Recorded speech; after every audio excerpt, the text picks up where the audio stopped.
మనస్ఫూర్తిగా కోరుకుంటున్నా. చాలా మా విజయ్ చెప్పినట్టు చాలాసేపు మాట్లాడారు అందరూ. డైరెక్టర్ గారు కోర్స్ ఫస్ట్ సినిమా ఎమోషన్, ఆయన కామాక్షి గారు చాలాసేపు మాట్లాడారు, అలాగే మా డైరెక్టర్ గారు. నా ఆశ్చర్యం ఏంటంటే వీళ్ళందరూ కలిసి 2 గంటల సినిమా ఎలా తీశారని.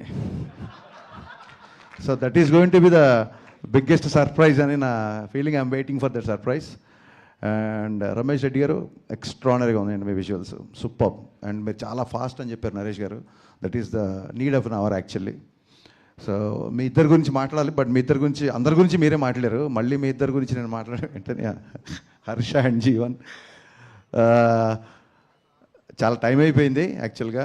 చెట్టూరు సీన్ గారి గురించి చాలా మాట్లాడాలి నేను. మేబీ సక్సెస్ మీట్కి మళ్ళీ అప్పుడు ఆయన గురించి చెప్తాను నేను, చెట్టూరు సీన్ గారి గురించి డెఫినెట్గా. నరేష్ గారి గురించి ఖచ్చితంగా మాట్లాడాలి. నేను ఈవీ గారి సినిమాలు చూసిన తర్వాతే నేను సినిమా రైటర్ అవ్వాలనుకున్నాను. అక్కడి నుంచి నా జర్నీ స్టార్ట్ అయింది.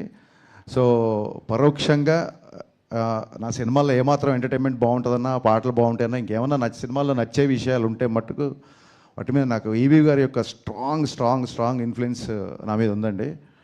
ఆయనతో డైరెక్టర్ అయ్యాక కలిసే నేను ఒకసారి, బట్ ఆయనతో ఎక్కువ టైం ఎప్పుడు స్పెండ్ చేయలేదు. ఆ రిగ్రెట్ ఎప్పుడు ఉంటుంది నాకు.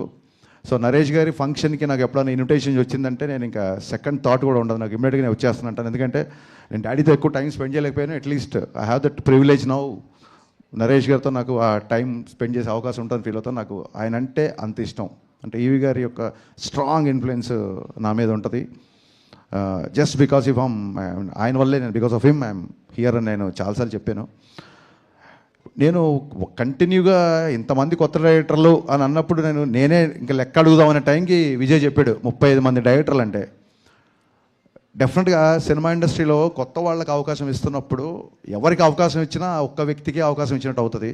బట్ ఒక డైరెక్టర్కి అవకాశం ఇస్తే ఆ డైరెక్టర్ వలన ఒక 200-300 టెక్నీషియన్లు, ఒక 6 నెలలు, ఆ తర్వాత ఒక కొత్త లిరిసిస్టులు, అబ్బాయిలాగా ఒక కొత్త లిరిసిస్ట్ వచ్చినట్టు, కొత్త కొరియోగ్రాఫర్ వచ్చినట్టు. సో ఇండైరెక్ట్లీ ఒక డైరెక్టర్కి అవకాశం ఇస్తే ఎంతోమందికి ఇండైరెక్ట్గా అవకాశం ఇచ్చినట్టు. సో మీరే లెక్కేసుకోండి, 35 ఇంటూ కొన్ని 100 మందికి మీరు ఒక అవకాశం ఇచ్చారు sir. It's not a joke, it's a great thing నాకు తెలిసి. అండ్ ఇందాక విజయ్ చెప్పినట్టు ఆయన అసలు చెయ్యని జోనర్ లేదు. అసలు నాంది అవ్వచ్చు, గమ్యం అవ్వచ్చు, వెనకాలకి వెళ్తే వేదం అవ్వచ్చు. ఇంకోటి సినిమా విశాఖ ఎక్స్ప్రెస్ నాకు చాలా ఇష్టం, హిచ్కాక్ గారి నవల్ బేస్ మీద చేసిన సినిమా. అసలు ఆయన ఫస్ట్ సినిమా అల్లరి కాబట్టి ఆయన అల్లరి నరేష్ అంటున్నాడు తప్ప ఆయన అన్ని జోనర్లు టచ్ చేశారు. ఏ డైరెక్టర్ స్క్రిప్ట్తో వెళ్ళినా రెడీగా ఉంటారు కాబట్టి ఆయన అల్లరి నరేష్ కాదు, అందరి నరేష్. యాక్చువల్గా ఇక్కడి నుంచి మనం టైటిల్ మార్చేద్దాం సీరియస్లీ. ఎందుకంటే నాకు ఎంత ప్రౌడ్ ఫీలింగ్ వచ్చిందంటే రాగానే జనరల్గా నా ఆడియో ఫంక్షన్స్, నా ప్రీ రిలీజ్ ఈవెంట్లు జరిగినప్పుడు మా విజయ్ ఆ ఏవీలు చూసుకోవడం, ప్రోమోలు కట్ చేసి నాకు చూపించడం, మిగతాయి చేయడం, ఈ పనులలో ఉండేవాడు. నేను టక్కన రాగానే నా పక్కన నా ఆడియో ఫంక్షన్లు చూసిన విజయ్ నా పక్కన డైరెక్టర్గా కూర్చోబెట్టాడు. నరేష్ గారు మనస్ఫూర్తి ఇంకోసారి నేను థ్యాంక్స్ చెప్తానండి విజయ్ డైరెక్టర్ చేసినందుకు. నాకు ఫస్ట్ సినిమా అప్పుడు కూడా అంత టెన్షన్ క్రియేట్ అయింది నాకు. ఆ రోజు నాంది రిలీజ్ అవుతున్నప్పుడు విజయ్ గారు హిట్ కొట్టాలని.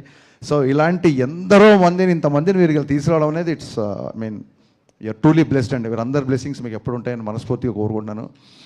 చాలామంది డాక్టర్ అవ్వాలనుకొని యాక్టర్ అవ్వాలంటారు, బట్ డాక్టర్లు అయిన తర్వాత కూడా ఈయన యాక్టర్ అవ్వడం, ఆయన డైరెక్టర్ అవ్వడం, it's quite surprising. I truly understand what you guys said. మీకున్న సినిమా మీద ఉన్న ప్యాషన్, మీకు సినిమా మీద ఉన్న కసి, అదంతా మీ ఎమోషన్లో నాకు అర్థమైంది. ఒక బుల్లెట్ ట్రైన్ లాగా దూసుకుపోతున్న బీమ్స్ ఈ రైల్వే కాలనీ దగ్గర ఆగి ఇక్కడ మీ అందరితో ట్రావెల్ చేసి దీనికి ఒక అద్భుతమైన మ్యూజిక్, మంచి పాటలు, మంచి బ్యాక్గ్రౌండ్ స్కోర్ ఇచ్చారని చెప్తున్నారు. ఒక డైరెక్టర్ ఎగ్జైట్ అవ్వకపోతే, ఒక రచయిత ఎగ్జైట్ అవ్వకపోతే అంతసేపు మాట్లాడండి బ్యాక్గ్రౌండ్ స్కోర్ గురించి. I'm truly looking forward for this film. ఇకపోతే నేను నా ఐబొమ్మ ఇన్సిడెంట్ తర్వాత ఫస్ట్ టైం నేను మీడియాని చూస్తున్నాను కాబట్టి ఖచ్చితంగా మనందరం సినిమా ఇండస్ట్రీ తరఫున చెప్పుకోవాలి. పైరసీ సినిమాలు చూపించే ఐబొమ్మ ఆవిడికి, ఒరిజినల్ బొమ్మ చూపించిన యావత్తు పోలీస్ యంత్రాంగానికి, సివి ఆనంద్ గారికి, మా సత్యనారాయణ సార్ గారికి, ఇండస్ట్రీ తరఫున మనందరి తరఫున మనస్ఫూర్తిగా కృతజ్ఞతలు చెప్పుకుంటూ 21 నవంబర్ 12A రైల్వే కాలనీ నాతో పాటు చూడొచ్చు.